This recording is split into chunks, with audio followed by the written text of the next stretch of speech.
A chuva caía impiedosa sobre o asfalto cinzento da Avenida Paulista, transformando o coração financeiro de São Paulo em um mar de guarda-chuvas apressados e luzes borradas, dentro de sua limusine blindada.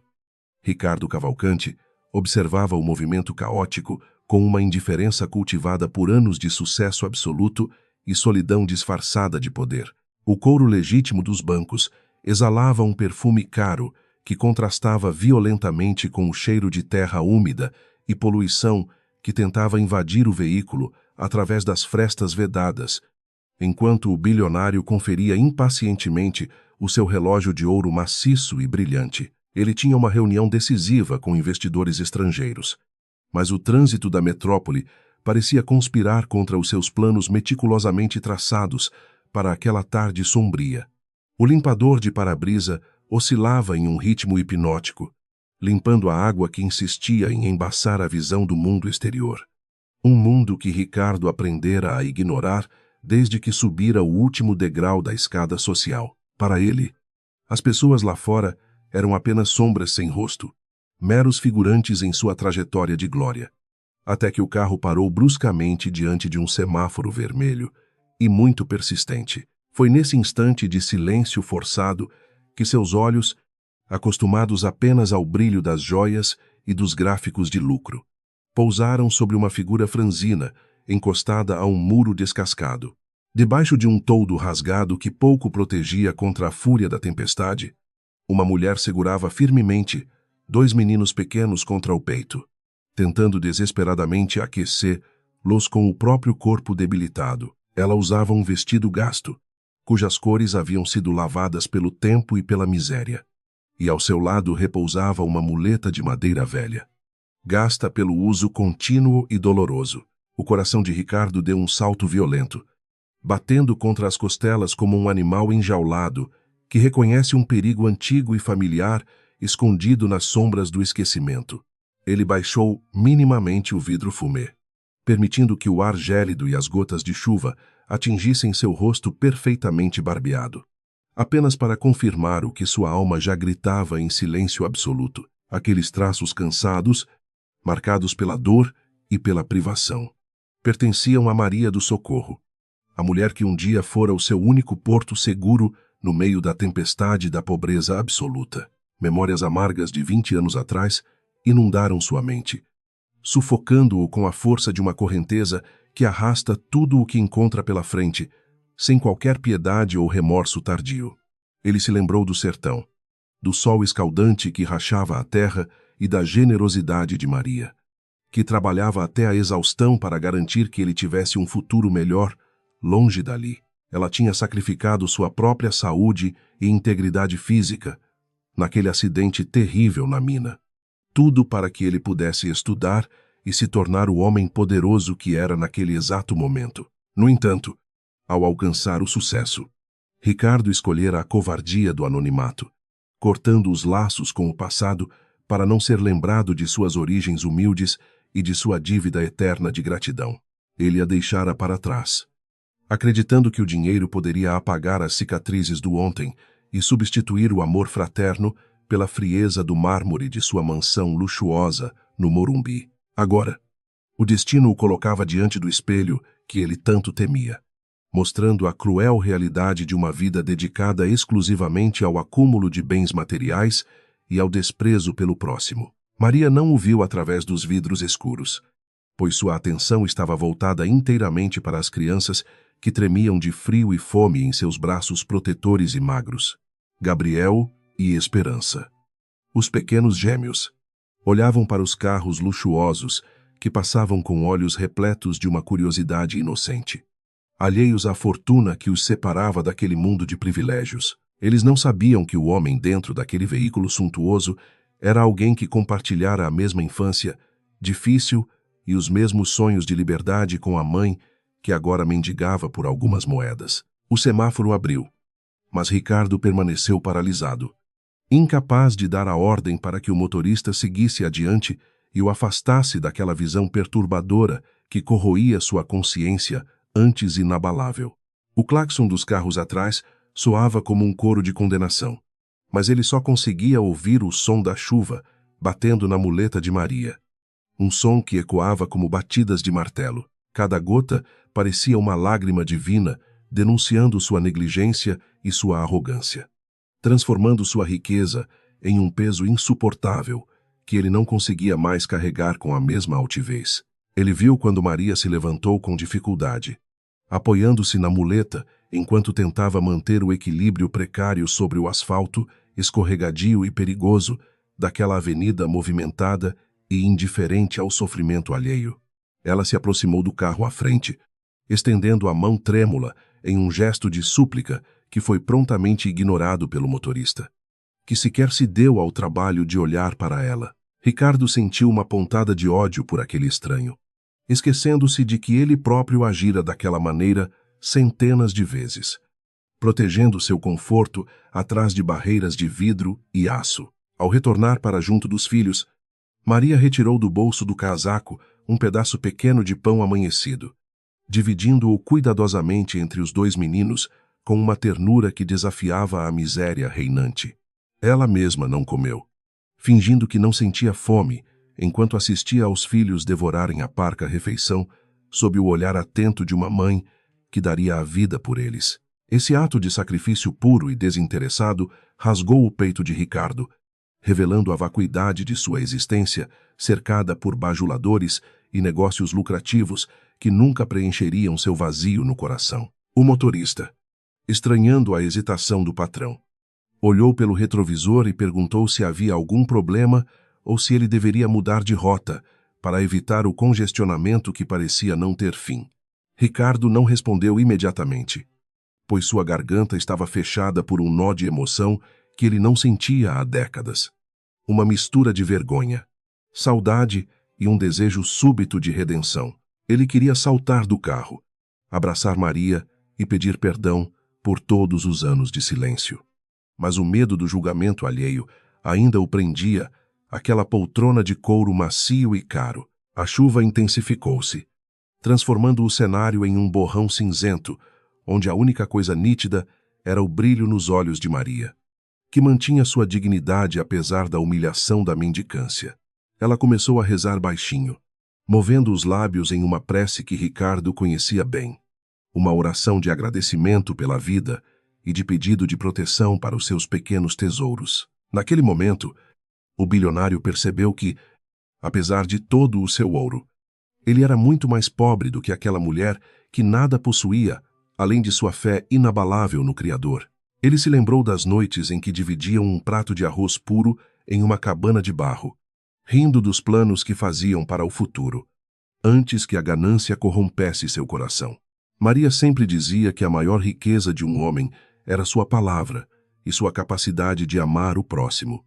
Ensinamentos que ele jogara no lixo assim que o primeiro milhão entrou em sua conta. Agora, a ironia da vida o trazia de volta ao ponto de partida, mostrando que o sucesso sem humanidade não passa de uma miragem passageira e solitária no deserto da alma. Um raio iluminou o céu, seguido por um trovão que fez a terra vibrar, assustando a pequena Esperança, que se encolheu ainda mais no colo da mãe enquanto chorava baixinho de puro terror. Maria a envolveu com seu único braço livre, sussurrando palavras de conforto que se perdiam no vento gelado que soprava entre os arranha-céus imponentes daquela capital que nunca dorme e nunca perdoa. Ricardo sentiu um impulso de abrir a porta e correr até eles, mas sua perna direita pareceu pesar uma tonelada, ancorada pelo status social que ele construíra com esforço. Ele observou quando um grupo de jovens executivos passou correndo, rindo e se protegendo com jornais, sem sequer notar a tragédia humana que se desenrolava a poucos metros de seus sapatos de grife. A indiferença daquela cidade, que ele tanto ajudara a construir com seus empreendimentos imobiliários de luxo, agora parecia um monstro que ele mesmo criara e que agora o encarava com desprezo. Maria, no entanto, não guardava rancor em seu olhar, apenas uma resignação santa que aceitava a cruz que lhe fora imposta, com uma coragem que o bilionário jamais tivera. De repente, o motorista avançou o carro alguns metros, deixando a família para trás enquanto o trânsito finalmente começava a fluir de maneira lenta e agonizante para o homem angustiado. Ricardo girou o pescoço, acompanhando a imagem de Maria até que ela se tornasse apenas um ponto escuro na distância, desaparecendo por entre a neblina e as luzes traseiras dos outros veículos. Ele sentiu que, se deixasse aquela mulher sumir novamente de sua vista, estaria perdendo a última chance de salvar sua própria alma de um inferno de arrependimento eterno e solidão absoluta sem volta. "Pare o carro!" gritou Ricardo com uma voz que não parecia a sua. Uma voz carregada de uma urgência que assustou o motorista treinado para nunca questionar as ordens do chefe. O veículo parou com um solavanco perigoso no meio da via expressa, provocando uma sinfonia de buzinas furiosas dos motoristas que vinham logo atrás. Mas Ricardo já não se importava com nada. Ele abriu a porta com força, ignorando o protocolo e a segurança, e saltou para fora, sentindo a água gelada encharcar instantaneamente seu terno de seda italiana e seus sapatos caros. Ele correu de volta pela calçada, tropeçando em poças d'água e esbarrando em pedestres irritados, com os olhos fixos no ponto onde vira Maria e as crianças pela última vez naquela tarde fatídica. A chuva chicoteava seu rosto e o vento desmanchava seu penteado impecável. Mas ele continuava avançando, como se sua vida dependesse de cada passo dado em direção ao passado que ele renegara. Sua respiração estava ofegante e seu coração martelava com uma intensidade assustadora, enquanto o medo de chegar tarde demais o consumia por dentro, como um fogo que a chuva não apagava. Ao chegar ao local, ele viu que Maria estava tentando se levantar para procurar abrigo em outro lugar, já que a água começava a invadir o pequeno espaço sob o toldo rasgado. Os gêmeos ajudavam a mãe como podiam, segurando a muleta com suas mãos minúsculas e roxas de frio, demonstrando uma maturidade precoce que só a pobreza extrema é capaz de forjar. Ricardo parou a poucos metros de distância, a respiração entrecortada e o corpo tremendo, sem saber o que dizer ou como agir diante daquela mulher que ele tanto ferira com sua ausência. Maria ergueu os olhos por um momento eterno. O tempo pareceu parar naquela calçada molhada, enquanto o ruído da cidade desaparecia para dar lugar ao som de 2 corações feridos batendo. Ela o reconheceu imediatamente, apesar das roupas caras e dos anos que haviam passado, pois o amor de uma irmã de alma não se apaga com a distância ou com a traição. Não houve gritos ou acusações. Apenas um olhar de profunda tristeza e uma lágrima que se misturou à chuva no rosto marcado de Maria, que o encarava com uma serenidade total. "Ricardo", sussurrou ela, com uma voz tão frágil que quase foi levada pelo vento, mas que soou como um trovão nos ouvidos do homem que se considerava o dono do mundo inteiro. Ele caiu de joelhos sobre o asfalto sujo, sem se importar com a lama que manchava sua calça cara ou com os olhares curiosos dos poucos transeuntes que pararam para observar a cena.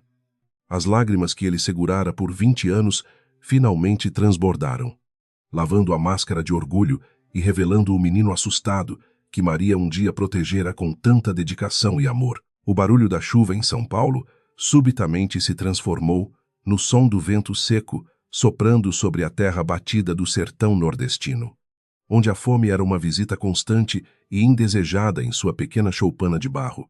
Ricardo fechou os olhos por um breve instante, sentindo o calor escaldante do sol que castigava as plantações inexistentes, enquanto a imagem de Maria, jovem e vigorosa, surgia em sua mente como um fantasma benevolente. Naquela época, eles não possuíam nada além de um amor fraternal inquebrável e uma esperança teimosa que florescia no meio da poeira. Ele se lembrou claramente do dia fatídico em que decidiram buscar fortuna nas minas clandestinas da região, acreditando que o brilho do ouro resolveria todos os problemas de sua família, miserável e esquecida pelo governo. O ar dentro da galeria estava pesado, carregado de poeira e do medo silencioso dos homens que arriscavam suas vidas por migalhas, enquanto as vigas de madeira rangiam sob o peso insuportável da montanha. Maria estava ao seu lado, sempre vigilante, cuidando para que o irmão mais novo não se perdesse na escuridão profunda e traiçoeira daquelas escavações improvisadas. De repente, Um estalo seco ecoou pelas paredes úmidas, seguido por um estrondo ensurdecedor que fez o chão vibrar violentamente. Maisas, sinalizando que a estrutura precária da mina estava finalmente cedendo à pressão constante das rochas. Ricardo ficou paralisado pelo pavor absoluto, incapaz de mover um músculo enquanto grandes blocos de pedra começavam a despencar do teto, ameaçando sepultá-lo vivo antes mesmo de ele conhecer o que era a verdadeira felicidade. Foi então que Maria o empurrou com uma força sobre-humana, jogando seu corpo para longe do perigo iminente, enquanto o desabamento cruel atingia suas pernas. Os gritos de dor de Maria ainda ecoavam nos pesadelos de Ricardo. Uma melodia lúgubre que nenhuma fortuna conseguira silenciar ao longo das décadas de opulência e distanciamento emocional deliberado que ele havia construído. Ele a carregara nos braços por quilômetros de estrada deserta, implorando a Deus por um milagre que parecia impossível em uma terra onde até a divindade parecia ter virado as costas para os pobres. Naquele dia, Maria perdeu mais do que a mobilidade de sua perna direita. Ela entregou sua juventude e seus sonhos de liberdade para que Ricardo pudesse continuar caminhando. Anos depois, quando a primeira grande oportunidade de negócios surgiu na capital, Ricardo sentiu uma mistura tóxica de gratidão e vergonha ao olhar para a irmã que caminhava com extrema dificuldade, usando muletas improvisadas. O brilho dos arranha-céus de São Paulo o seduzia, prometendo uma vida onde ninguém saberia de onde ele viera, ou das cicatrizes que carregava em sua árvore genealógica, marcada pela tragédia constante. Ele partiu em um ônibus noturno, prometendo voltar com riquezas para Buscatala. Mas o veneno da ambição logo transformou suas promessas em mentiras convenientes que ele contava. Ele mudou de sobrenome, refinou seu sotaque e aprendeu a apreciar vinhos caros enquanto enterrava a memória de Maria, sob camadas de concreto e contratos de exclusividade que garantiam seu lugar na elite brasileira. Cada vez que uma carta dela chegava, com letras trêmulas e pedidos de notícias, Ricardo a jogava na lareira sem sequer abrir o envelope, temendo que o cheiro do sertão pudesse contaminar seu escritório refrigerado. Aos poucos, ele convenceu o mundo e a própria consciência de que era um homem que se fizera sozinho, negando a existência daquela que fora seu alicerce, Maria. No entanto, nunca parou de rezar por ele, enfrentando a solidão e as dificuldades de uma mulher deficiente em uma sociedade que marginaliza os vulneráveis com uma crueldade silenciosa e persistente. Ela se mudou para a capital na esperança de encontrar o irmão, mas acabou perdida na vastidão da periferia, onde deu à luz Gabriel e Esperança em uma noite de frio intenso. Sem o apoio de Ricardo, ela se viu obrigada a mendigar pelas ruas que o irmão agora dominava, carregando os filhos pequenos como se fossem os únicos tesouros que a vida possuía. Ao ver, lá, ali, ajoelhada no asfalto molhado de São Paulo, Ricardo percebeu que sua trajetória de sucesso era, na verdade, uma descida lenta e dolorosa para um abismo de desumanidade absoluta e covardia. A muleta de madeira que Maria segurava parecia um cetro de justiça que apontava diretamente para o seu peito, desmascarando o bilionário arrogante e revelando o traidor que ele tentara esconder de todos. O remorso, que ele acreditava estar morto, ressurgiu com uma força avassaladora, fazendo com que ele se sentisse pequeno diante da grandeza daquela mulher que ainda possuía luz. O silêncio entre eles era preenchido apenas pelo som da chuva e pelo choro baixo dos gêmeos, que não entendiam por que aquele homem rico estava chorando aos pés de sua mãe cansada. Ricardo tentou tocar a mão de Maria, mas recuou no último segundo, sentindo que seus dedos, sujos pelo egoísmo, não eram dignos de tocar a pele de alguém que conhecia o verdadeiro significado do sacrifício. Ele se sentia um estrangeiro em sua própria história, um impostor que habitava um corpo de luxo enquanto sua alma permanecia presa sob as rochas daquela mina destruída. As lembranças do pão dividido, das risadas sob o luar do sertão e das promessas de nunca se separarem queimavam como ácido em sua garganta, impedindo-o de pronunciar qualquer palavra de consolo ou explicação. Como ele poderia explicar que o dinheiro o tornara cego para o amor e que o sucesso o transformara em um monstro capaz de ignorar o sofrimento da própria carne e sangue? Maria apenas o observava com uma tristeza infinita, sem ódio ou desejo de vingança. Como se estivesse vendo um filho pródigo que se perdera irremediavelmente nos caminhos da vida mundana. A cena era um quadro trágico da desigualdade brasileira, onde um homem que possuía bilhões estava desamparado diante de uma mulher que não tinha nada além de sua integridade e de seu amor.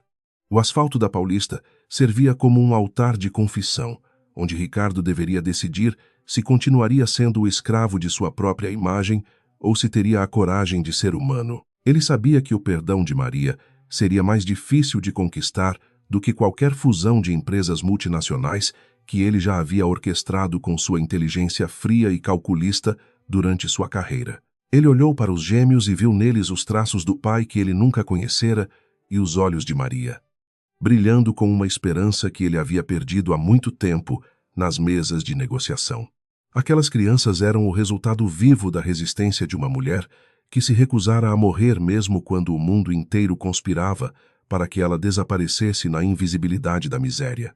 Ricardo sentiu um desejo súbito de protegê-los, não com o seu dinheiro, mas com a presença que ele negara a Maria durante todos esses anos de ausência injustificável e cruel em sua vida. O terno encharcado pesava como uma armadura de chumbo, simbolizando todas as regras sociais e preconceitos que ele teria que quebrar para abraçar aquela família que ele mesmo ajudara a destruir com sua indiferença.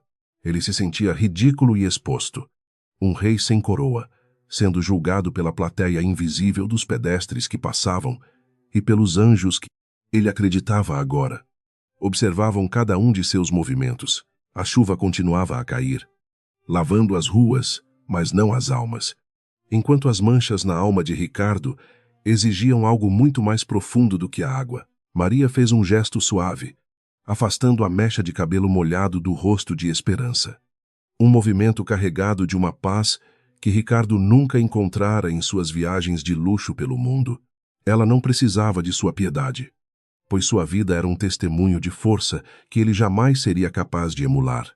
Não importava quantos prédios ele construísse ou quantas medalhas recebesse. O bilionário percebeu que a verdadeira deficiência não estava na perna de Maria, mas em seu próprio coração, que parara de bater para os outros no momento em que ele decidira ser apenas estatística. A noite começava a cair sobre a metrópole, transformando as luzes da cidade em pontos de cores vibrantes que pareciam rir da desgraça alheia com uma arrogância urbana que Ricardo conhecia muito bem. Ele estendeu a mão novamente, desta vez com mais firmeza, alcançando a borda do casaco surrado de Maria em um pedido silencioso para que ela não o deixasse ali, sozinho em sua riqueza. A jornada de volta para casa seria longa e cheia de obstáculos, mas o primeiro passo já havia sido dado sobre as pedras molhadas daquela calçada fria e indiferente. A cada respiração, o ar gelado trazia o cheiro da infância, uma mistura de poeira, suor e o feijão ralo que Maria preparava com tanto carinho na velha panela de ferro de sua casa. Ricardo sentia as batidas de seu coração como se fossem marteladas contra o peito, lembrando-o de todas as vezes que ele ignorou o sofrimento alheio para proteger seus próprios interesses financeiros e sociais. Ele via agora que sua vida fora uma grande encenação, um teatro de sombras onde ele era o protagonista de uma história sem alma, cercado por cenários caros e diálogos vazios. Ao redor deles, o mundo continuava seu curso frenético, com executivos correndo para o metrô e carros buzinando impacientemente, alheios ao reencontro bíblico que estava acontecendo bem ali, diante de seus olhos cegos. O contraste entre a opulência dos prédios espelhados da Paulista e a fragilidade daquela família mendicante era uma ferida aberta na paisagem da maior cidade da América Latina, sangrando injustiça e desigualdade. Ricardo sentia-se um invasor naquele espaço de miséria, alguém que pertencia ao topo, mas que agora se via obrigado a olhar para baixo para encontrar a única verdade importante. Maria do Socorro olhava para o homem à sua frente e não via o magnata das capas de revista, mas sim o irmãozinho que ela carregava no colo quando a seca apertava tudo. Ela se lembrava de como ele chorava quando sentia fome e de como ela inventava histórias de castelos e reinos para distraí-lo da realidade cruel da vida no sertão tão sofrido. Aquela mesma imaginação fértil que ele usara para criar seu império agora parecia ter se voltado contra ele, mostrando que os castelos de areia sempre desmoronam quando não possuem uma base de amor. Um soluço escapou dos lábios de Ricardo, quebrando a última barreira de resistência que ele ainda mantinha contra a avalanche de emoções que o estava sufocando sem qualquer misericórdia divina ou terrena.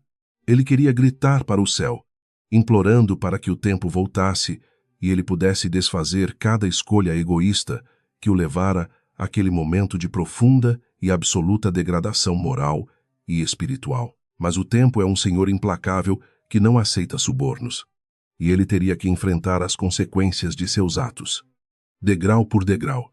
Na escada da redenção difícil, ele olhou para a muleta de Maria, aquele pedaço de madeira gasta que carregava o peso de uma vida inteira de luta e de uma dignidade que nenhuma conta bancária compraria. Ricardo percebeu que, se quisesse realmente ser salvo, teria que aprender a caminhar novamente, não com a arrogância de um vencedor, mas com a humildade de quem reconhece suas próprias falhas catastróficas. A chuva continuava a cair, lavando as ruas, mas não as almas, enquanto o bilionário se preparava para enfrentar o maior desafio de sua carreira, reconquistar o direito de ser irmão. Gabriel, o pequeno menino, estendeu a mão e tocou levemente o rosto de Ricardo, limpando uma lágrima com seu dedo pequeno e sujo, em um gesto de inocência que desarmou o homem. Ricardo fechou os olhos, sentindo o calor daquela pele jovem contra a sua, e jurou em silêncio que nunca mais permitiria que o frio da indiferença separasse sua família novamente.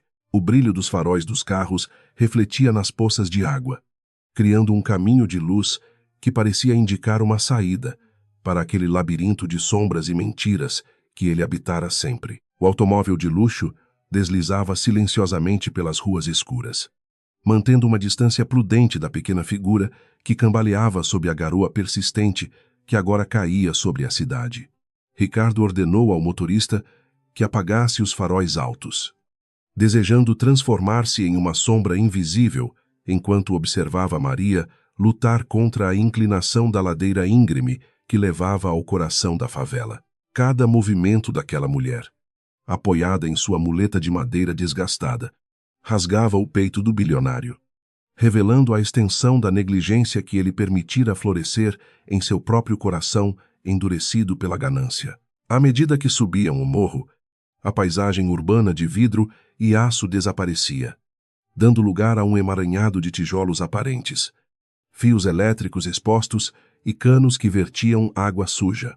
O cheiro de esgoto misturava-se ao aroma de fritura vindo das janelas estreitas, criando uma atmosfera que Ricardo tentara esquecer durante toda a sua vida adulta de privilégios. Ele sentia o estômago revirar, não pelo asco da pobreza, mas pela percepção de que sua irmã vivera ali, respirando aquela poeira, enquanto ele desfrutava da brisa condicionada em seus escritórios luxuosos e caros. Maria parou várias vezes para recuperar o fôlego, protegendo Gabriel e Esperança sob um pedaço de plástico azul que servia como uma proteção improvisada e insuficiente contra o frio.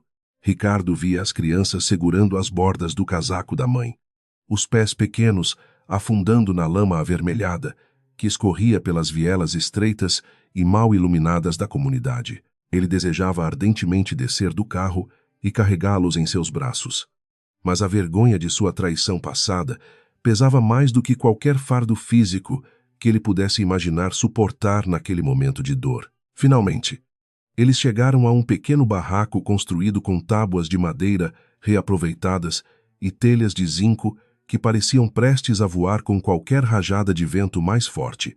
Maria girou uma chave enferrujada com dificuldade, abrindo a porta para um interior escuro que exalava uma umidade profunda e persistente, típica das moradias precárias do topo do morro. Ricardo estacionou o carro em um beco transversal, descendo com cuidado para não ser notado pelos moradores locais que o observavam com desconfiança genuína e olhares carregados de muitos julgamentos silenciosos e severos.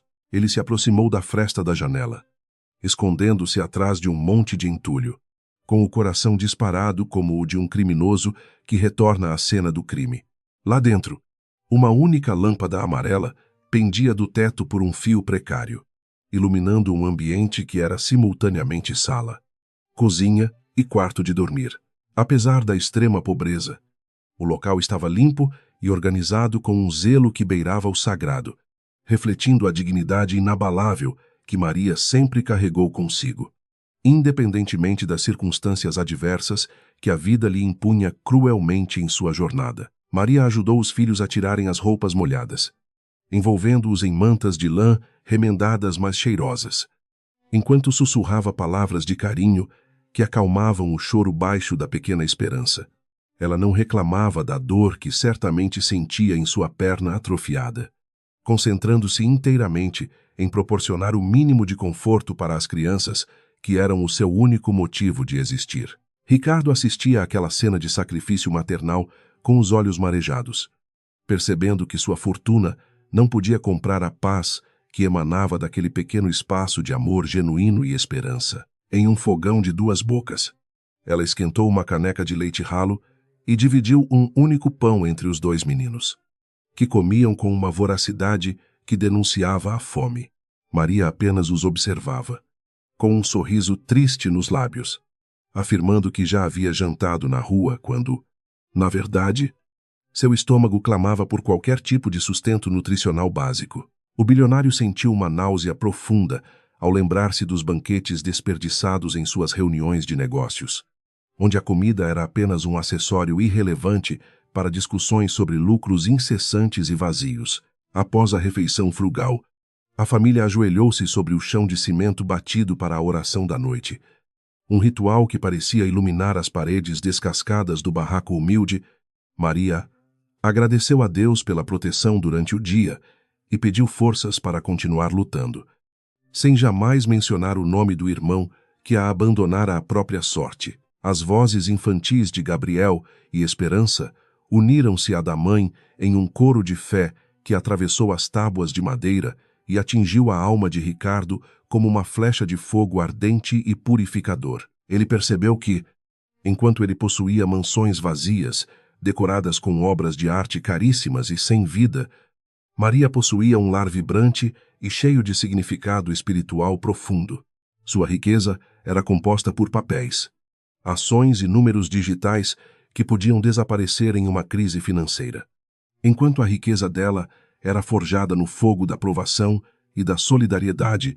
Ricardo sentiu-se um mendigo espiritual, alguém que vagava pelo mundo buscando preencher um vazio existencial com objetos materiais que nunca seriam capazes de oferecer o calor humano que ele agora testemunhava ali naquela noite. Um vizinho passou pelo beco, carregando um balde de água, e cumprimentou Maria através da porta entreaberta, oferecendo-lhe um pouco de café que acabara de passar em sua casa. A solidariedade da favela era algo que Ricardo nunca experimentara em seus condomínios de luxo, onde os vizinhos nem sequer sabiam os nomes uns dos outros por trás dos muros altos. Naquele ambiente de privação, a dor de um era a dor de todos, e o pouco que possuíam era partilhado com uma generosidade que desafiava as leis da lógica econômica moderna e fria. Maria sorriu para o vizinho e agradeceu, mostrando que, apesar de sua limitação física, ela era uma figura respeitada e amada por todos na pequena comunidade onde agora vivia. Ricardo viu nela a mesma força que a fizera protegê-lo na mina tantos anos atrás. Uma resiliência que o tempo e a maldade humana não conseguiram quebrar totalmente.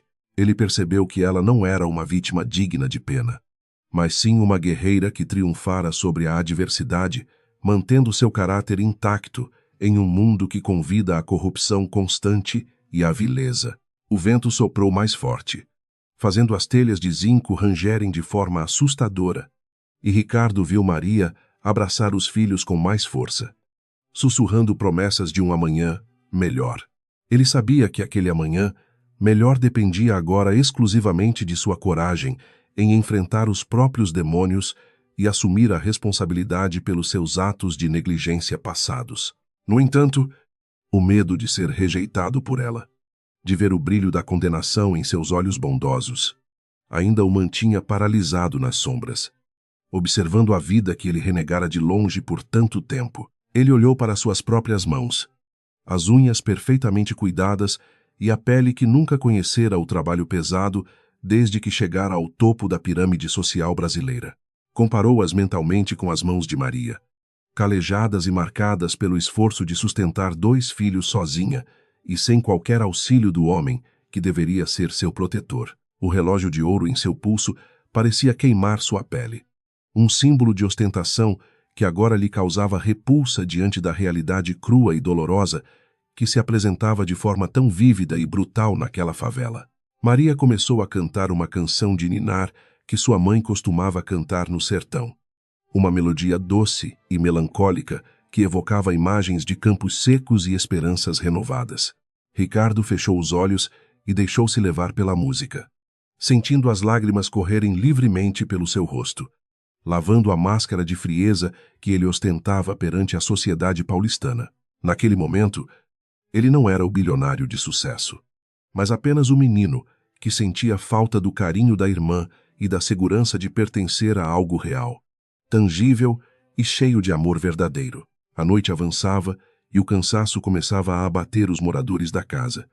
Enquanto as crianças adormeciam abraçadas à mãe no colchão fino estendido sobre o chão gelado e úmido, Maria permaneceu acordada por mais algum tempo, olhando para o teto com um olhar perdido, talvez pensando nas escolhas que a trouxeram até aquele ponto de extrema fragilidade social. Ricardo permaneceu ali, imóvel, como uma estátua de arrependimento, até que a última luz do barraco se apagou, deixando-o mergulhado na escuridão total da viela silenciosa, fria e solitária daquela grande São Paulo. Ele caminhou de volta para o carro com os passos pesados, sentindo que deixava para trás não apenas uma irmã, mas a essência do que ele deveria ter sido. O motorista o aguardava com uma expressão de preocupação contida, mas Ricardo apenas fez um sinal para que ele seguisse em direção à mansão, sem dizer uma única palavra. O silêncio dentro da limusine era ensurdecedor, preenchido pelos ecos das orações de Maria e pelo som rítmico da chuva, que agora parecia chorar junto com o homem mais rico, ao mesmo tempo, mais triste da cidade. Ao chegar em casa, a grandiosidade de seu palácio de mármore pareceu-lhe ofensiva e desprovida de qualquer sentido. Um mausoléu de sonhos egoístas, construído sobre o sofrimento alheio e ignorado. Ele percorreu os corredores silenciosos, olhando para os quadros caros e os móveis de design internacional com um desprezo que nunca sentira antes por suas próprias conquistas materiais. Cada objeto ali era uma testemunha de sua traição, um lembrete constante de que ele vendera sua alma por um punhado de moedas que não podiam comprar o sono tranquilo da consciência limpa e em paz. Ele entrou no seu escritório particular e abriu a gaveta onde guardava as poucas fotografias que restaram de sua infância no sertão.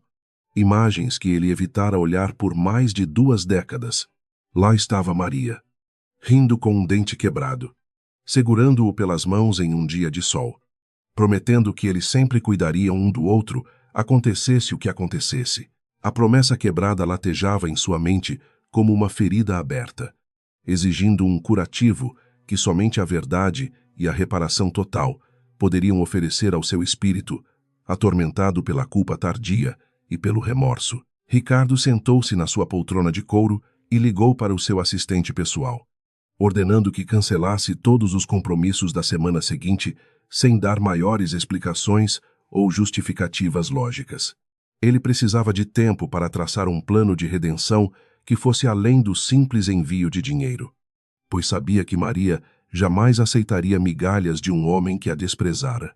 A batalha que se aproximava seria a mais difícil de sua vida, pois ele teria que lutar contra o próprio ego e contra as estruturas sociais que ele mesmo ajudara a consolidar e proteger. Ele olhou pela janela de vidro triplo em direção às luzes da cidade, sabendo que em algum ponto daquela vastidão de concreto, sua irmã dormia em um chão frio. A distância física era pequena, mas o abismo moral que os separava parecia intransponível. Um deserto de anos de silêncio e egoísmo que ele teria que atravessar a pé e desarmado. Ele sentia que sua vida antiga havia terminado naquela tarde de chuva na Avenida Paulista, e que um novo Ricardo, ainda incerto e frágil, estava tentando nascer das cinzas de sua própria arrogância desmedida. O sol começou a despontar no horizonte, pintando o céu de São Paulo com tons de laranja e roxo. Mas Ricardo ainda não havia fechado os olhos para descansar. Ele estava determinado a encontrar uma forma de se aproximar de Maria sem assustá-la ou parecer que estava tentando comprar seu perdão com o ouro que ela tanto renegava. A verdadeira riqueza, ele agora entendia, não estava no que ele possuía, mas no que ele era capaz de dar de si mesmo para aqueles que amava e que tanto fizera sofrer durante toda a sua vida. A febre de Gabriel subiu como um incêndio incontrolável durante a madrugada fria e úmida naquela pequena choupana de madeira. Maria do Socorro sentia o calor emanando do corpo frágil do filho, enquanto as tosses secas dele ecoavam pelas paredes finas do barraco. Ela não tinha remédios, apenas orações fervorosas e panos molhados que tentavam diminuir a temperatura que ameaçava consumir a vida do pequeno anjo. O desespero tomava conta de seu coração materno, pois ela sabia que a pneumonia não esperava pela caridade dos homens ou pela sorte dos desamparados que vivem à margem da sociedade. Ela tentou buscar ajuda com os vizinhos, mas todos ali compartilhavam da mesma escassez de recursos e de esperança imediata. Esperança segurava a mão do irmão gêmeo, chorando silenciosamente ao ver o sofrimento de Gabriel, que delirava, chamando por um pai que nunca conhecera. Maria olhava para o céu através das frestas do telhado, implorando por um milagre que parecia demorar a chegar naquela favela esquecida por todos os deuses. Cada minuto que passava era uma tortura lenta, uma agonia que apenas quem já sentiu a impotência da pobreza extrema consegue realmente compreender e suportar com dignidade. De repente, o som de um motor potente quebrou o silêncio da viela, anunciando a chegada de alguém que não pertencia àquele ambiente de privação. Ricardo desceu do carro luxuoso com o rosto marcado pela preocupação, carregando uma maleta que ele acreditava conter a solução para todos os problemas de sua irmã. Ele entrou no barraco sem pedir licença, impulsionado por um sentimento de urgência que superava sua antiga arrogância e medo do julgamento alheio. Ao ver o estado de Gabriel, ele sentiu um soco no estômago, percebendo que o tempo estava se esgotando rapidamente para aquela pequena e inocente vida. Ele abriu a maleta diante de Maria, revelando maços de notas de R$ 100 que brilhavam sob a luz fraca da única lâmpada. Ricardo implorou para que ela pegasse o dinheiro e levasse o menino para o melhor hospital particular da cidade imediatamente.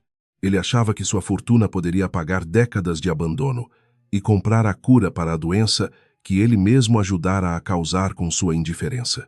Suas mãos tremiam enquanto ele oferecia o papel moeda, esperando que o brilho do ouro pudesse finalmente derrubar o muro de mágoa que os separava cruelmente há tantos anos. Maria olhou para as notas com um desprezo profundo, uma chama de orgulho ferido, brilhando intensamente em seus olhos cansados e marejados. Ela não viu dinheiro ali, mas sim o símbolo de toda a frieza de um homem que trocara a família pelo status social vazio. Com uma voz firme que desmentia sua fragilidade física, ela ordenou que Ricardo guardasse sua fortuna e saísse daquela casa que ele nunca honrara. Você acha que pode comprar sua consciência com esses papéis manchados de egoísmo e de uma ausência imperdoável? Ricardo Maria perguntou, enquanto abraçava Gabriel com uma força que desafiava sua própria fraqueza física e espiritual. O dinheiro não traz de volta os anos de fome que passamos enquanto você celebrava vitórias em salões dourados de gente sem alma. Eu prefiro a misericórdia de Deus à caridade tardia de um irmão que se esqueceu do sangue que corre em suas veias de gelo. Suas palavras atingiram o bilionário como chicotadas de uma justiça divina implacável e necessária. Ricardo tentou argumentar, explicando que o menino morreria sem tratamento adequado. Mas Maria permaneceu irredutível em sua dignidade de mulher sofrida e íntegra. Ela sabia que a vida de seu filho era preciosa, mas não aceitaria que ele fosse salvo por um homem que perdera a própria humanidade no caminho. O bilionário percebeu que, pela primeira vez em sua vida adulta de sucessos estrondosos, ele estava diante de algo que seu saldo bancário não podia resolver. A impotência o consumia, transformando seu império imobiliário em um castelo de areia que desmoronava diante da verdade nua e crua. O choro de esperança aumentou, criando um cenário de desolação que contrastava com a riqueza ostensiva que Ricardo representava naquele momento tão dramático. Ele olhou para a irmã e viu nela uma força que ele nunca possuíra, uma resiliência que vinha da fé e não do acúmulo de bens materiais. Cada nota de dinheiro espalhada sobre a mesa parecia um insulto à memória de seus pais e ao sacrifício que Maria fizera na mina. O ar tornava-se irrespirável dentro do pequeno cômodo, saturado pela tensão de dois passados que se chocavam sem qualquer possibilidade de conciliação imediata e fácil. Maria pegou sua muleta e indicou a porta, deixando claro que a presença de Ricardo era uma ofensa maior do que a própria doença de Gabriel. Ela cuidaria do filho com o que tivesse, confiando na solidariedade dos pobres que nunca a deixaram na mão quando a vida apertava. O bilionário sentiu-se humilhado, não pela pobreza do ambiente, mas pela sua própria pequenez espiritual diante daquela gigante de alma inquebrável. Ele percebeu que o dinheiro, que fora seu Deus por tanto tempo, agora era apenas um peso inútil que o impedia de alcançar o coração de sua amada irmã. A chuva voltou a cair com força, batendo no telhado de zinco e criando um barulho ensurdecedor que impedia qualquer diálogo racional entre os irmãos. Ricardo saiu do barraco, mas não voltou para o seu carro luxuoso, ficando parado no meio da lama enquanto as lágrimas se misturavam à água gelada.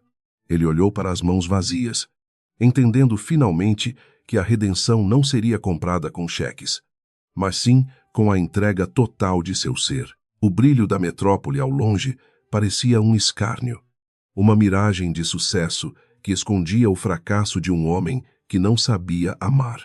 Dentro da casa, Maria continuava sua vigília desesperada, usando ervas e rezas para tentar salvar o pequeno Gabriel da pneumonia, que avançava sem qualquer piedade. Ela sentia o peso do mundo em seus ombros, mas sua fé em Deus era maior do que qualquer medo da morte ou da indigência. O conflito entre o orgulho e a necessidade de salvar o filho martelava em sua mente, mas a imagem do Ricardo indiferente era uma barreira que ela não conseguia transpor. A dignidade era o único bem que lhe restava, e ela não a venderia por nenhuma fortuna do mundo. A noite se arrastava como uma agonia lenta, enquanto os dois mundos de Ricardo e Maria permaneciam separados por um abismo de mágoa e de incompreensão mútua. O bilionário sentia que sua vida de luxo era uma prisão dourada, onde ele morreria de sede emocional, cercado por rios de dinheiro inútil. Ele compreendeu que a maior deficiência não era a de Maria, que caminhava com dificuldade, mas a sua própria, que o impedia de enxergar o sofrimento alheio. O aprendizado era doloroso e exigia que ele se despisse de todas as suas certezas para finalmente começar a viver. Gabriel teve um acesso de tosse mais forte, fazendo com que Maria perdesse as forças e caísse de joelhos ao lado da cama improvisada do filho. Naquele momento de fraqueza extrema, ela percebeu que o amor maternal exigia sacrifícios que iam além do seu próprio orgulho ferido e de sua vontade pessoal. O silêncio da madrugada era apenas quebrado pelo som da respiração ofegante do menino, que lutava para sobreviver em um mundo que lhe negava o básico. Ricardo, do lado de fora, esperava por um sinal, sabendo que sua vida nunca mais seria a mesma depois daquela provação. O relógio avançava implacável, marcando o tempo que se esvaía entre os dedos de todos os envolvidos naquela tragédia humana de proporções bíblicas e sociais. Cada batida do coração de Gabriel era um lembrete de que a vida é um sopro divino que não se curva diante de contas bancárias recheadas. Maria olhou para a porta, perguntando-se Se o amor de um irmão poderia realmente renascer das cinzas de uma traição tão profunda e dolorosa. O destino estava sendo traçado no barro daquela favela, onde a esperança e o desespero dançavam uma valsa triste sob as estrelas. Ricardo decidiu que não iria embora, mesmo que Maria o expulsasse 1000 vezes, pois sua alma dependia da salvação daquela pequena criança inocente e pura. Ele estava disposto a enfrentar a fúria da irmã e a indiferença da sociedade para provar que ainda restava um átrio de humanidade em seu peito endurecido. A batalha pelo perdão estava apenas começando.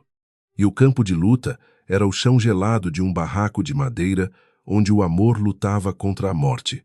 O dinheiro perdera seu brilho, revelando-se apenas papel sem valor diante da imensidão de um sentimento real. O delírio de Gabriel o levava de volta para um campo verdejante que ele nunca vira, onde a água era limpa e o sol não queimava a pele.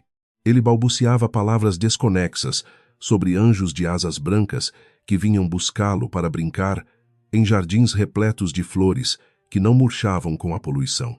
Maria chorava ao ouvir as fantasias do filho, sentindo que a alma dele já estava se preparando para partir deste mundo tão injusto e cruel. Ela o apertava contra o peito, tentando segurá-lo com a força de um amor que se recusa a aceitar o adeus. Ricardo lembrou-se de sua mãe, que morrera de uma doença semelhante por falta de recursos em um rincão esquecido do sertão nordestino brasileiro. Ele viu na imagem de Maria a mesma luta desesperada, o mesmo olhar de quem enfrenta a morte com as mãos vazias e o coração transbordando de fé. A repetição da história era um castigo que ele não imaginava enfrentar. Agora que possuía os meios para mudar o curso do destino, o medo de perder o sobrinho era o medo de perder a última conexão com sua essência e com as raízes antigas. Dona Rosa, uma vizinha de longas datas, entrou no barraco trazendo uma tigela de canja rala e algumas ervas que ela colhera no pequeno quintal de terra. Ela não olhou para Ricardo, ignorando sua presença, como se ele fosse um fantasma invisível ou uma estátua sem importância naquele momento crítico. Para Rosa, o que importava era a vida da criança e o conforto da amiga, demonstrando que a verdadeira riqueza se manifesta na solidariedade espontânea e desinteressada.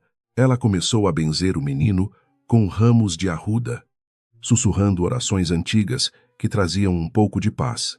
O cheiro do mato cozido e do incenso caseiro impregnava o ar, criando uma atmosfera mística que contrastava com a realidade tecnológica e fria do mundo de Ricardo.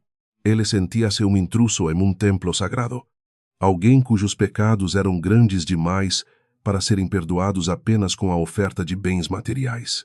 A simplicidade daqueles gestos de cuidado revelava a complexidade de uma cultura que sobrevive à margem do consumo desenfreado e da valorização excessiva das aparências. Maria aceitou a ajuda de Rosa, permitindo que a amizade fosse o bálsamo que o dinheiro nunca poderia ser. Enquanto o menino lutava por cada gota de oxigênio, Ricardo questionava o propósito de sua existência, dedicada exclusivamente à construção de edifícios que não podiam abrigar a alma. Ele percebeu que fora um arquiteto de ruínas emocionais, projetando uma vida de luxo sobre fundações de egoísmo e de esquecimento deliberado de suas obrigações humanas. O silêncio de Maria em tribunal, onde ele era o único réu, e a sentença era a percepção de sua própria insignificância diante da vida. Ele desejava ser como o barro daquela favela, humilde o suficiente para ser moldado pela compaixão. O vento gélido soprava pelas frestas das tábuas, fazendo a chama da vela oscilar como a esperança que teimava em permanecer viva naquele coração materno tão sofrido. Maria do Socorro olhou para Ricardo através da penumbra, e por um breve segundo, ele viu o irmão que ela amara e não o monstro que ele se tornara. Foi um relance de humanidade que o motivou a permanecer ali, firme em sua decisão de não abandonar o barco no meio da tempestade mais violenta de sua trajetória. A noite ainda era longa, mas a vontade de reparação começava a surgir. Por fim, a exaustão venceu Maria, que adormeceu por alguns instantes, sentada no chão, com a cabeça repousada sobre a beirada da cama de Gabriel. Ricardo aproximou-se em silêncio, cobrindo a irmã com o seu terno caro. Um gesto simples que carregava mais significado do que todos os milhões que ele possuía. Ele ficou ali, vigiando o sono inquieto da família que ele reencontrara da forma mais dolorosa possível, pronto para enfrentar o que quer que o amanhecer trouxesse. O dinheiro jazia esquecido na maleta aberta, provando que, diante da morte, ele era apenas papel comum. O silêncio da madrugada foi subitamente quebrado por um som gutural vindo do peito de Gabriel. Uma luta desesperada por oxigênio que paralisou o coração de Ricardo. O bilionário percebeu que a morte não respeitava protocolos de segurança ou contas bancárias vultosas, enquanto rondava aquele colchão úmido e miserável, sem hesitar. Ele despiu-se de sua jaqueta de grife e desamarrou a gravata de seda, jogando-as no chão barrento com um desprezo que nunca sentira antes. Era o momento de agir com os braços, não com a carteira, pois a vida esvaía-se rapidamente diante dele. Maria acordou sobressaltada. Seus olhos, encontrando os de Ricardo em uma conexão de puro terror ancestral que transcendia todas as mágoas acumuladas por 2 décadas de silêncio absoluto.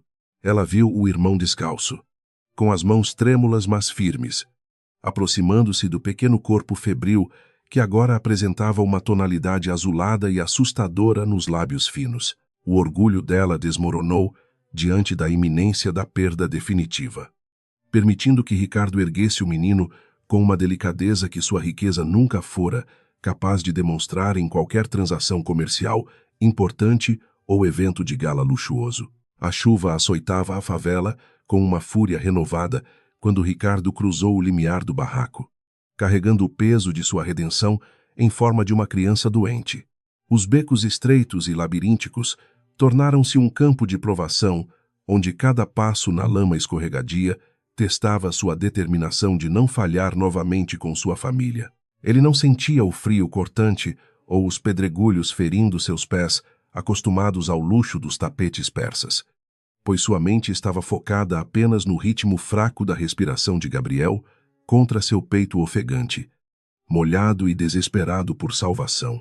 Moradores curiosos espiaram pelas janelas de madeira, observando o homem de terno manchado de barro correr desesperadamente pelas vielas íngremes sob a luz vacilante dos postes precários. Alguns zombaram do contraste ridículo, gritando palavras de escárnio contra o magnata, que agora se humilhava no território da miséria extrema que ele sempre ignorara solenemente. Ricardo não ouvia nada além do sangue pulsando em seus ouvidos e das batidas irregulares do coração do sobrinho, aceitando cada insulto como uma penitência necessária para lavar as manchas negras de seu passado egoísta. Cruel e ganancioso. A ladeira parecia infinita, um desfiladeiro de sombras e lama que sugava suas forças a cada metro percorrido, com o fôlego curto e os pulmões ardendo intensamente. Ricardo lembrou-se de Maria carregando-o após o acidente na mina, sentindo agora, na própria pele, o peso do sacrifício que ela fizera sem jamais reclamar da dor.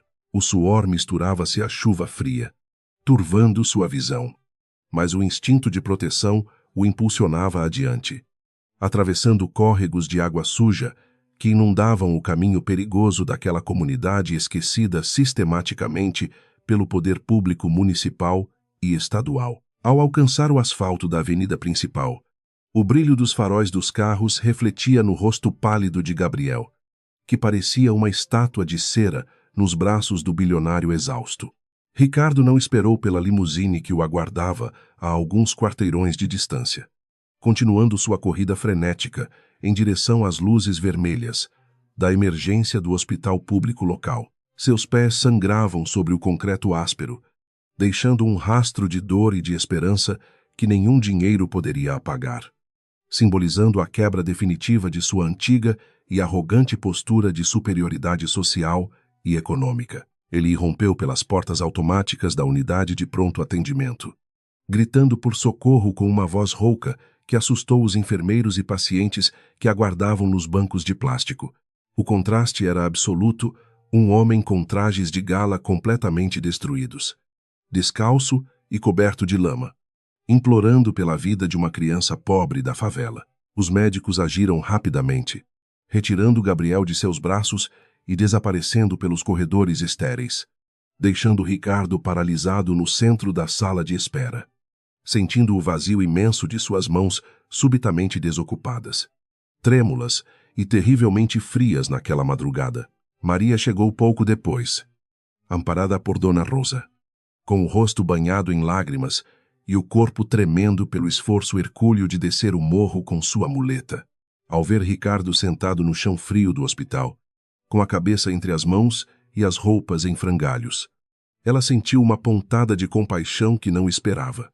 Ele não parecia mais o magnata impiedoso que a abandonara, mas sim o irmão que compartilhara a miséria do sertão sob o sol escaldante de uma infância marcada pela fome constante, persistente e terrivelmente cruel com todos. As horas passavam com uma lentidão angustiante naquele ambiente, impregnado com o cheiro de antisséptico e o som metálico dos carrinhos de medicamentos que cruzavam os corredores sombrios. Ricardo permanecia imóvel, recusando-se a trocar de roupa ou a receber tratamento para seus pés feridos, como se a dor física fosse o único elo que o mantinha conectado a Gabriel. Ele observava as outras famílias na sala de espera, reconhecendo em cada rosto a mesma angústia que agora dominava sua alma, percebendo que o sofrimento humano não conhece distinções de classe social ou fortuna acumulada. Ele ofereceu a Deus cada prédio que construíra, cada conta bancária no exterior e cada grama de prestígio social em troca de um único sopro de saúde para o sobrinho. Naquele momento de entrega total, Ricardo percebeu que a verdadeira arquitetura consistia em edificar laços de amor, não monumentos de concreto destinados a alimentar a vaidade passageira dos homens. As lágrimas lavavam seu rosto sujo de barro, desobstruindo os canais de uma espiritualidade que ele acreditava estar morta, revelando um homem novo que emergia das cinzas de sua própria, vergonhosa e estéril arrogância passada. Maria entrou silenciosamente na capela e sentou-se no banco logo atrás do irmão, observando os ombros dele sacudirem com os soluços de um arrependimento genuíno e profundo. Ela não disse nada, mas colocou a mão sobre o ombro dele, um gesto que valia mais do que 1000 pedidos formais de perdão ou explicações lógicas sobre o passado. Naquela penumbra sagrada, os dois voltaram a ser as crianças que se protegiam da seca, unidos por uma dor que o dinheiro não criara, mas que a indiferença quase destruíra para sempre em suas vidas sofridas. Um médico de semblante cansado apareceu na porta da capela, procurando pelos responsáveis pelo menino que fora trazido às pressas debaixo da tempestade implacável daquela noite. Ricardo e Maria levantaram-se simultaneamente, seus corações batendo em um uníssono de medo e esperança que preenchia o espaço sagrado com uma tensão elétrica e quase palpável. O médico explicou que o estado de Gabriel ainda era crítico, devido à pneumonia severa, mas que a rapidez com que ele fora socorrido fora o fator determinante para mantê-lo vivo até aquele exato momento de incerteza médica e fé. O milagre da sobrevivência começava a se desenhar nas palavras técnicas do profissional de saúde, mas Ricardo sabia que a verdadeira cura estava acontecendo dentro de si mesmo. Ele agradeceu ao médico com uma humildade que nunca demonstrara aos seus subordinados, aceitando que sua função agora era apenas esperar e apoiar a irmã em sua vigília. Maria chorou de alívio, abraçando a muleta como se fosse um cajado de vitória, enquanto a primeira luz do amanhecer começava a filtrar-se pelas vidraças coloridas e empoeiradas daquela pequena, humilde e acolhedora capela do hospital público. A imprensa começou a rondar o hospital, atraída pela notícia de que o bilionário Ricardo Cavalcanti fora visto correndo descalço e sujo de lama pela periferia de São Paulo. Seus assessores ligavam desesperadamente para o seu celular, preocupados com a imagem da empresa e com as possíveis quedas nas ações da Bolsa de Valores naquela manhã. Ricardo desligou o aparelho e o entregou a Dona Rosa, decidindo que o mundo dos negócios poderia esperar enquanto ele reconstruía o que realmente importava em sua vida pessoal, familiar e emocional, longe dos holofotes da vaidade corporativa. Ele sentou-se ao lado de Maria, no banco de metal do corredor, ignorando o desconforto e o frio que ainda persistiam em seus ossos cansados pela maratona de emoções. Pela primeira vez em décadas, ele não sentia a necessidade de controlar o destino ou de manipular as circunstâncias para obter algum lucro imediato ou vantagem competitiva. Ele era apenas um homem, vulnerável e falível, que redescobrira a beleza da simplicidade e o valor inestimável da presença física nos momentos de maior fragilidade e sofrimento de seus entes queridos, antes desprezados por sua tola ambição. A conversa entre os irmãos fluía agora como um rio que finalmente encontrou seu curso natural após anos de barragens artificiais construídas pelo orgulho e pela mágoa.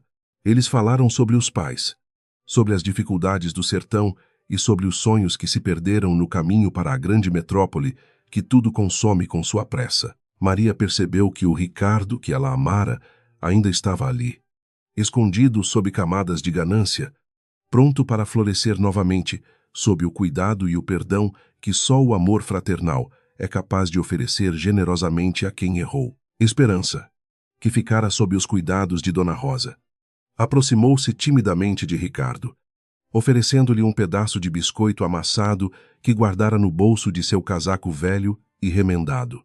O bilionário aceitou o presente como se fosse a joia mais rara de sua coleção, sentindo que aquele gesto de partilha infantil era o selo final de sua aceitação naquela família. Ele sorriu para a pequena, prometendo em seu íntimo que ela e o irmão nunca mais teriam que enfrentar a chuva ou a fome sem o seu apoio incondicional e sua proteção constante e amorosa. O sacrifício de Ricardo, ao abandonar seu pedestal de ouro para correr na lama, fora o catalisador de uma transformação química em sua própria alma, antes endurecida e estéril. Ele entendia agora que a verdadeira riqueza não se mede pelo que se acumula, mas pelo que se está disposto a perder para salvar o que é essencial. O hospital público, com suas carências e lutas diárias, tornou-se o cenário de sua maior vitória empresarial, a recuperação de sua dignidade humana através da entrega desinteressada e da humildade profunda diante da vida e de seus mistérios. Gabriel abriu os olhos brevemente, reconhecendo a voz da mãe e a presença estranha, porém reconfortante, do homem que o carregara através da escuridão e da tempestade implacável. Um leve sorriso surgiu em seus lábios pálidos, um sinal de que a vida estava vencendo a batalha contra a morte nos corredores daquele hospital de periferia. Ricardo respirou fundo, sentindo uma paz que nunca encontrara em suas mansões de luxo, sabendo que a jornada de sua redenção estava apenas começando sob a luz suave e renovadora daquele novo dia que surgia com esperança. Ele olhou para as mãos, ainda com vestígios de terra sob as unhas, e sentiu um orgulho genuíno que nenhuma premiação de homem do ano jamais lhe proporcionara em sua carreira. Aquela sujeira era a marca de sua humanidade recuperada, o vestígio físico de uma luta real travada no asfalto e na lama por alguém que não podia lhe dar nada em troca. Maria segurou sua mão, e naquele aperto firme, Ricardo sentiu que o peso do passado começava a se dissipar, transformando-se em combustível para um futuro onde o amor e a justiça seriam a regra. O sol da manhã entrava pelas janelas do hospital público, iluminando as partículas de poeira que dançavam sobre o rosto cansado de Ricardo Cavalcanti. Lá fora, o som incessante das sirenes e o burburinho dos repórteres criavam uma sinfonia de caos que contrastava com a paz interna que ele começava a experimentar.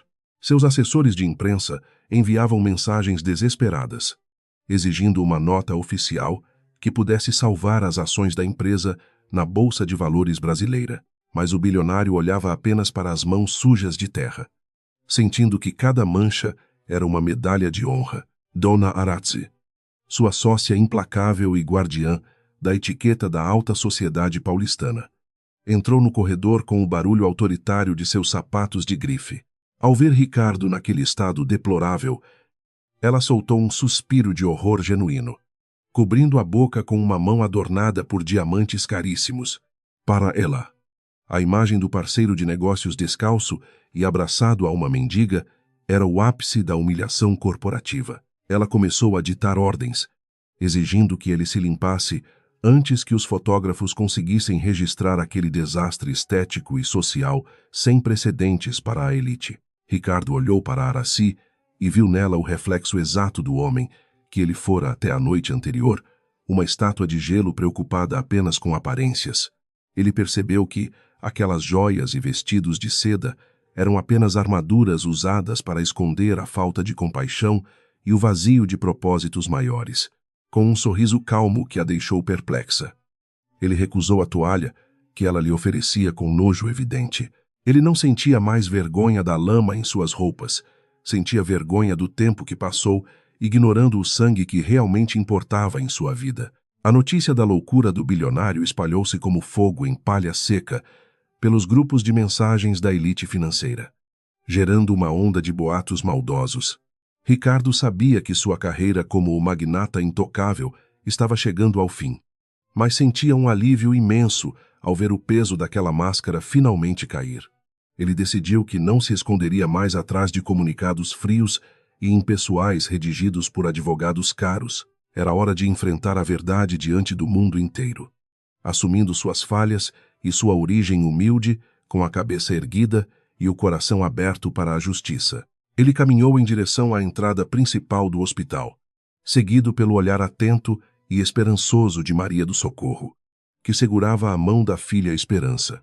Ao abrir as portas de vidro, foi atingido por uma explosão de flashes e perguntas gritadas simultaneamente por dezenas de jornalistas ávidos por um escândalo suculento. O homem que antes temia qualquer mancha em sua reputação agora estava parado ali, exposto e vulnerável, permitindo que as câmeras registrassem cada cicatriz e cada traço de cansaço em seu rosto, outrora perfeitamente maquiado pela vaidade e pelo seu imenso poder absoluto. Com uma voz que não tremia, Ricardo começou a falar, silenciando a multidão curiosa com a força de sua sinceridade, inesperada e cortante como uma navalha.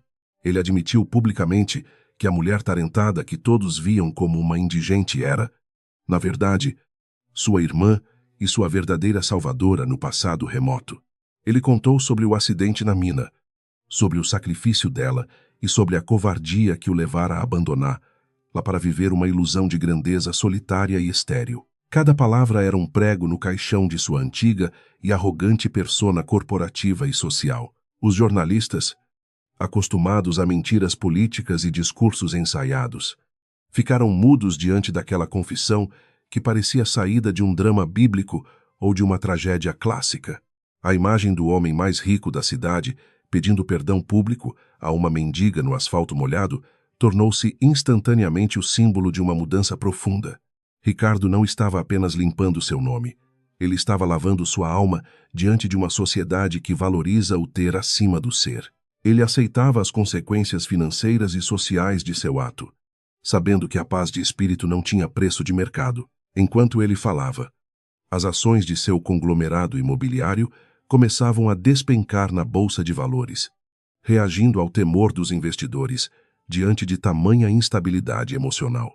Dona Aracy, assistindo a tudo de longe, ligou para o conselho administrativo, exigindo a destituição imediata de Ricardo de seu cargo de presidência executiva. Ela acreditava que a loucura dele destruiria o império que levaram décadas para construir sobre os alicerces da exploração e do silêncio cúmplice. No entanto, Ricardo recebeu a notícia com uma indiferença que assustou seus advogados, pois seu foco agora era outro, muito mais humano. Ele voltou para dentro do hospital, ignorando os protestos de seus sócios e as ameaças de processos judiciais milionários que pairavam sobre sua cabeça, agora descoberta. Maria o esperava no corredor, com lágrimas de orgulho escorrendo por suas faces marcadas pelo sofrimento e pelo tempo cruel. Ela viu que o irmão finalmente havia se libertado das correntes de ouro que o mantiam prisioneiro em um mundo de sombras e egoísmo sem fim. O abraço que trocaram ali, entre o cheiro de desinfetante e o som de máquinas hospitalares, foi o verdadeiro contrato de união que Ricardo sempre desejou. A justiça da vida estava sendo feita, mas não da maneira que os tribunais convencionais costumam operar com suas leis frias e muitas vezes injustas. Ricardo percebeu que o plantio de sua indiferença gerara uma colheita de solidão. Mas o plantio de sua Oi-Kai estava gerando frutos de amor imediato. Ele decidiu assinar todos os documentos de transferência de poder ali mesmo, usando um balcão de enfermagem como mesa improvisada para selar seu destino. Ele abriu mão da presidência, das ações majoritárias e do controle de sua empresa, escolhendo a liberdade de ser apenas um homem comum. Dona Aracy tentou uma última cartada, ameaçando expor detalhes sórdidos da ascensão de Ricardo, se ele não voltasse atrás em sua decisão de assumir a irmã pobre. Ricardo olhou nos olhos dela com uma piedade que a deixou furiosa, percebendo que ela nunca entenderia o valor da redenção através do amor. Ele disse que ela poderia ficar com todo o império de concreto e vidro, pois ele agora possuía algo que ela nunca teria: uma família unida. A derrota de Aracy não foi financeira, mas moral. Diante da força inabalável de um homem que descobriu seu propósito real e sagrado, Gabriel, o pequeno guerreiro, começou a apresentar sinais claros de melhora, respirando com mais facilidade sob a vigilância atenta dos médicos e o carinho constante da família. Ricardo passou a tarde sentado ao pé da cama do sobrinho, contando histórias sobre o sertão e sobre as estrelas que brilhavam no céu do Nordeste. Ele não sentia falta das reuniões de diretoria ou dos jantares em restaurantes premiados com estrelas Michelin, pois o sorriso fraco daquela criança era o único prêmio que importava. A transformação era completa, de dentro para fora, mudando cada fibra de seu ser, antes endurecido. A sociedade brasileira assistia ao desenrolar daquele drama com uma mistura de choque, admiração e profunda reflexão necessária sobre a desigualdade. Alguns viam Ricardo como um herói da Oi-Kai, enquanto outros o consideravam um tolo que jogara fora uma fortuna por um sentimento irracional e passageiro. Para ele, as opiniões alheias eram apenas ruído de fundo em uma vida que agora possuía uma trilha sonora de risadas infantis e preces sinceras de gratidão. Ele entendia que a verdadeira justiça social começa dentro de casa, com o reconhecimento do próximo como um igual perante a lei e Deus. Os gêmeos olhavam para Ricardo com uma admiração pura, vendo nele o herói que os tirara da tempestade e os trouxera para a segurança do hospital. Gabriel, jamais consciente, apertou o dedo do tio com suas mãos pequenas, selando um pacto de amizade que duraria para sempre em suas memórias de infância. Esperança, por sua vez, desenhou um coração no vidro embaçado da janela, simbolizando a nova atmosfera de amor que agora envolvia aquela família antes despedaçada pela dor. O bilionário chorou baixinho, sentindo que finalmente havia encontrado seu verdadeiro lugar no mundo vasto e hostil. O hospital tornou-se o berço de uma nova existência para todos os envolvidos naquele milagre de reconciliação familiar e social. Ricardo decidiu que compraria a casa ao lado do barraco de Maria na favela, transformando-a em um centro comunitário de apoio a pessoas deficientes e crianças carentes. Ele não queria levá-la para sua mansão fria imediatamente, respeitando o tempo dela de adaptação e o vínculo que ela possuía com a comunidade que a acolhera. A humildade era sua nova bússola, guiando cada decisão com sabedoria, paciência e muito amor real pelos seus novos e queridos familiares. A noite caiu novamente sobre São Paulo. Mas desta vez, Ricardo não estava sozinho atrás de vidros blindados e seguranças armados até os dentes. Ele estava no meio do povo, dividindo um café ruim de hospital com outros pais desesperados, ouvindo suas histórias e compartilhando suas próprias fragilidades e medos humanos. Ele percebeu que a verdadeira segurança não vem de muros altos, mas de redes de apoio e de solidariedade genuína entre as pessoas que compartilham o mesmo destino. A cidade parecia menos agressiva sob essa nova perspectiva de fraternidade e de reconhecimento mútuo entre as classes sociais. A imprensa, percebendo que o escândalo havia se transformado em uma história de inspiração, começou a mudar o tom de suas reportagens e análises sobre o caso. As capas de revista agora estampavam títulos sobre a redenção do bilionário e a força do amor fraternal no Brasil contemporâneo. gerando um debate nacional sobre empatia. Ricardo evitava as entrevistas, preferindo o anonimato de cuidar de sua família, enquanto os advogados finalizavam a partilha dos bens que ele decidira abandonar definitivamente. Ele estava focado apenas na recuperação total de Gabriel e na felicidade de Maria e das pequenas crianças. Maria do Socorro olhou para as luzes da cidade através da janela do quarto de hospital, sentindo que Deus finalmente ouvira suas preces de tantos anos. Ela perdoara Ricardo não porque ele era rico, mas porque vira a verdade em seus olhos durante a tempestade que quase levara seu filho. O dinheiro que agora viria serviria apenas para garantir que as feridas do passado não se repetissem na vida dos gêmeos que eram sua razão de viver. A paz que ela sentia era um bálsamo para sua perna cansada e para sua alma marcada por tantas lutas difíceis. O capítulo da dor estava se encerrando para dar lugar a um novo livro, repleto de páginas brancas e promessas de um futuro justo.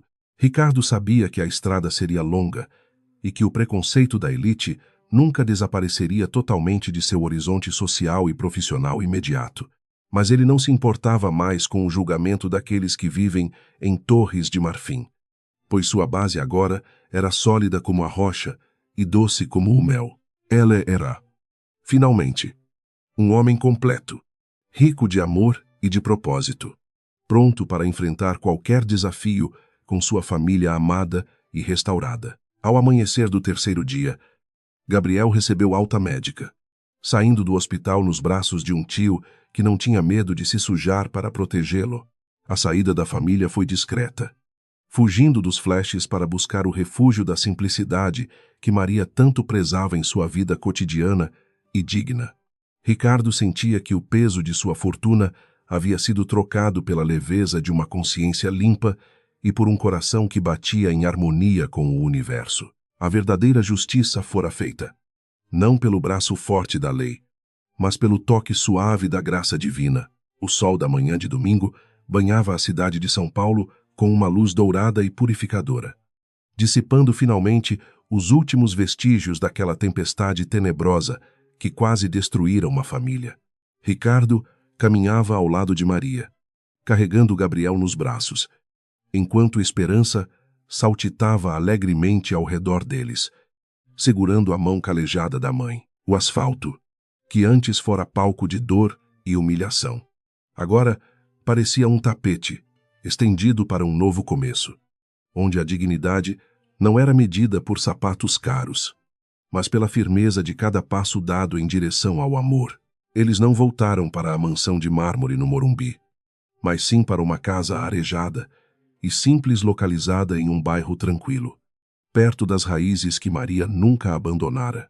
Ricardo fizera questão de que o novo lar tivesse um jardim florido e uma varanda onde pudessem tomar café enquanto assistiam ao pôr do sol, conversando sobre o futuro com esperança. As paredes brancas exalavam um cheiro de tinta fresca e de renovação, simbolizando o apagamento das manchas de um passado marcado pelo egoísmo e pela busca incessante por riquezas materiais que não traziam felicidade. Maria do Socorro olhava para os móveis simples com uma gratidão profunda, tocando cada superfície como se ainda não acreditasse que a provação da mendicância havia terminado definitivamente para seus filhos. Ela guardara sua velha muleta de madeira em um canto discreto da sala, não por necessidade, mas como um lembrete constante da força que a sustentara nos dias mais sombrios da favela. Ricardo instalara rampas e barras de apoio por toda a residência, cuidando de cada detalhe com um zelo que demonstrava sua total transformação de um magnata frio em um irmão zeloso e muito presente. Naquela mesma tarde, Ricardo assinou os documentos finais que oficializavam a criação da Fundação Maria do Socorro, uma organização destinada a fornecer próteses e apoio médico para pessoas carentes com deficiência.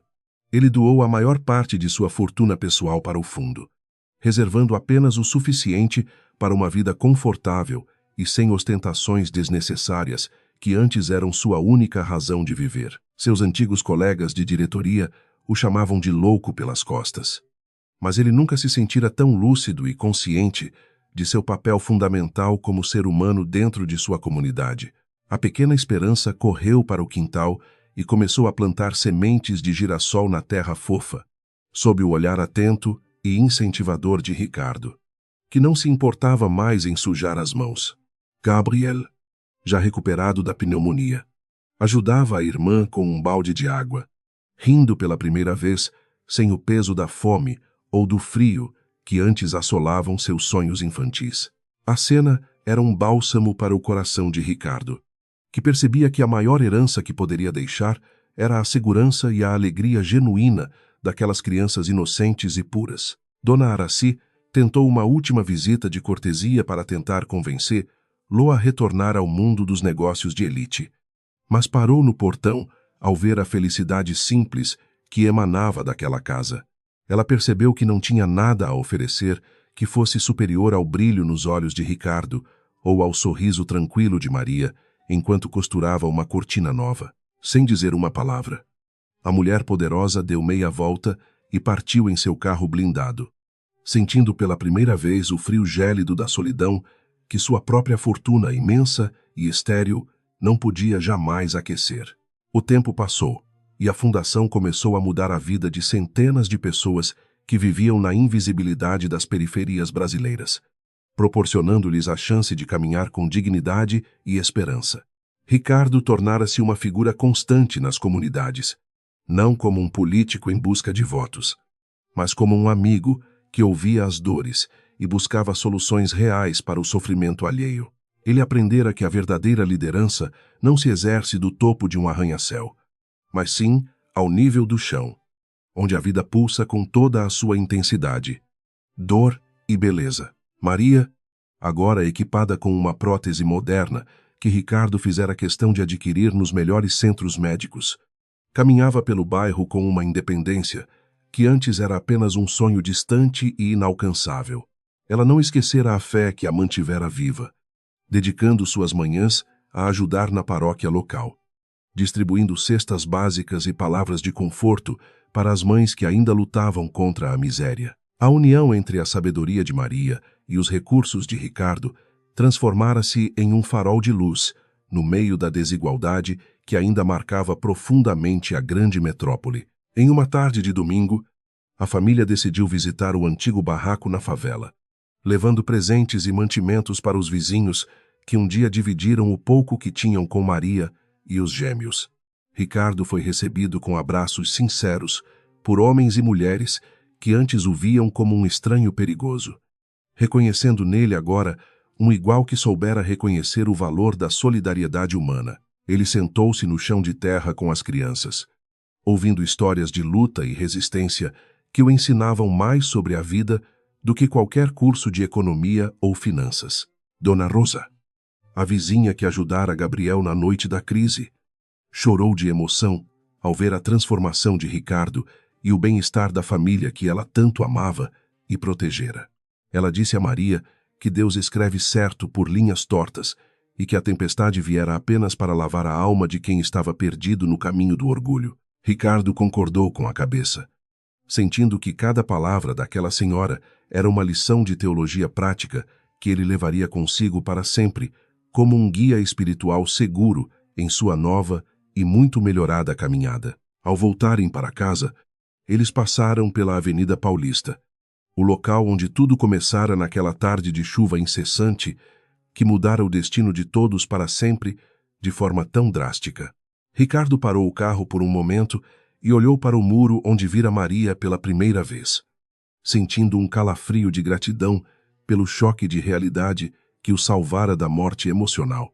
Ele entendeu que aquela imagem de sofrimento fora o maior presente que a vida lhe dera, arrancando-o da inércia de uma existência vazia e sem qualquer propósito maior ou significado real. Gabriel perguntou por que o tio estava sorrindo para um muro velho, e Ricardo respondeu que ali ele tinha encontrado o tesouro mais valioso de todo o mundo, um tesouro que não podia ser roubado. Ele explicou aos sobrinhos que a verdadeira riqueza está nas pessoas que amamos e na capacidade de sermos justos com aqueles que não têm as mesmas oportunidades que nós na vida. As crianças não entenderam tudo, mas sentiram o calor do amor de Ricardo. e abraçaram-no com uma força que confirmava que a família estava finalmente completa e protegida por Deus. A noite caiu suavemente sobre São Paulo, e a família reuniu-se na sala para a oração da noite, uma tradição que Ricardo agora participava com fervor e uma entrega sincera de sua alma. Ele agradecia por ter sido resgatado de sua própria arrogância e por ter tido a chance de reparar, mesmo que parcialmente, os erros cometidos durante os anos de silêncio e abandono cruel. Maria conduzia a prece com sua voz doce e firme, pedindo proteção para todos os que ainda sofriam sob a chuva e por aqueles que ainda eram cegos para o amor, a lição de Geogigatnai. O plantio e a colheita era agora a base sobre a qual Ricardo construía cada novo dia de sua existência dedicada ao bem comum e à família. Ele vira o império que construíra com egoísmo desmoronar emocionalmente, apenas para ver uma vida nova e vibrante florescer a partir do arrependimento e da ação concreta em prol dos outros. O bilionário que antes temia a lama, agora entendia que é nela que as sementes da verdadeira humanidade encontram o terreno fértil para crescer e dar frutos que alimentam a alma. A história de Ricardo e Maria espalhou-se como uma lenda urbana de esperança nas ruas de São Paulo, inspirando outros a olharem com mais empatia para aqueles que mendigam nos sinais de trânsito. Pequenos atos de bondade começaram a surgir na rotina da cidade, como se a coragem de um homem tivesse acendido uma faísca de compaixão em corações antes endurecidos pela pressa e pela indiferença urbana. A redenção de Ricardo não fora apenas um evento privado, mas um testemunho público de que nunca é tarde para voltar atrás e abraçar a verdade do coração humano. Anos depois, Gabriel e Esperança formaram-se na universidade, dedicando suas carreiras a causas sociais, levando adiante o legado de luta da mãe e o exemplo de transformação profunda de seu tio. Eles nunca esqueceram as noites de frio sob o toldo rasgado, usando essa memória não como um trauma, mas como um combustível para construir um Brasil mais justo e menos desigual para todos. Ricardo, já idoso, observava o sucesso dos sobrinhos com o coração transbordando de paz, sabendo que sua maior obra não fora feita de concreto, mas de puro amor e dedicação. Em seu último dia de vida, Ricardo estava sentado em sua varanda, segurando a mão de Maria enquanto o sol se punha no horizonte pintado de cores vibrantes e cheias de promessas eternas.